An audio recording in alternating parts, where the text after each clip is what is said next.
Hello and welcome to IndianMoney.com's YouTube channel. My name is Fayaz. Women are very good when it comes to making savings. They somehow manage to save a lot of money from their day-to-day lifestyle, from their husband's salary, from their parents' salary, and somehow they are able to accumulate a lot of funds and a huge amount of money within their kitchens itself.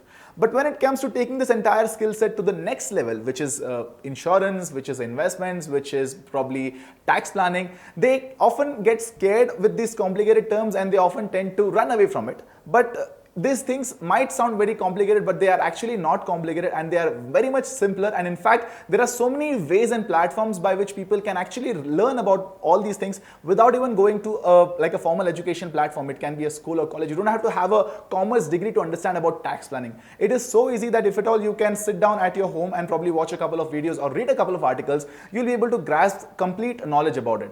So much so that we have also made an application called a Financial Freedom app, which is basically India's most loved financial education app, which basically teaches you about personal finance, career building, farming and business in the most lucid manner possible and in your favorite language as well, which is Hindi, English, Tamil, Telugu, Malayalam and Kannada. So if at all you download the app and enter my name in the promo code, which is FAYAZ, you'll be able to claim a scholarship of up to rupees 2,000 absolutely free.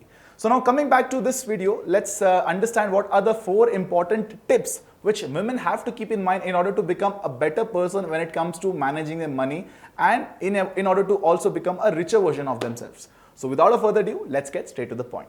The number one thing which women basically have to learn or basically have to understand or basically have to inculcate is the habit of understanding tax planning.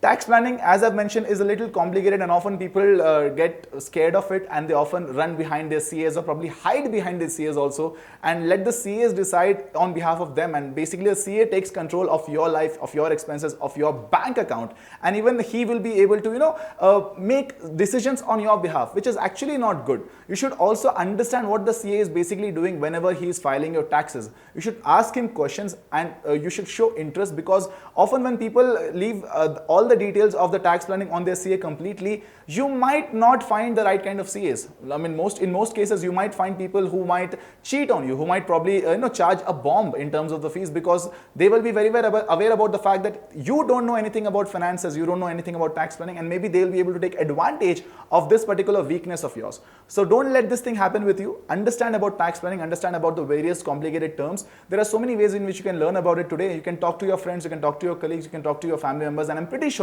that you'll be able to understand how small little tax implications are impacting your pocket. For example, how does GST function? How does your CGST work? How does your SGST work? You should try and understand about all these topics. So whenever you go out to shop, whenever you're paying your bill, you might see that on your bill there might be certain kind of taxes. You should try and ask this particular details to the shopkeeper and probably read about it, just Google it, understand about it, and then eventually, slowly, step by step, every day you will be able to take one step, and eventually you'll be able to learn about tax planning in a much more better manner.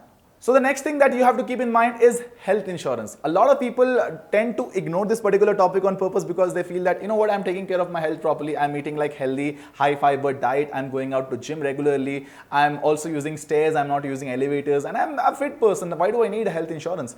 But often when we realize about the importance of health insurance, it's very, very late. I mean, in your 40s or in your 50s, if at all you're understanding about the importance or significance of health insurance, that will be very late for you to take up a health insurance, because not only will you not be able to take a lot of advantage of that particular plan, you'll also have to pay a lot of money, because now that your age is also pretty decent right now, so you'll not be able to take advantage of the low premium amounts. So it's better that you start saving early and you start taking up a health insurance as early in your life as possible. Not only health insurance, even life insurance for that matter. You should try and take up a health and life insurance in your 20s itself, so that you have to pay less premium, and also if it gets compounded with time, you'll be able to get a lot more benefits. Your cover amount also get doubles in most cases in most health insurance plans. You can probably research more about it. You'll be able to understand about these topics in a much more better manner.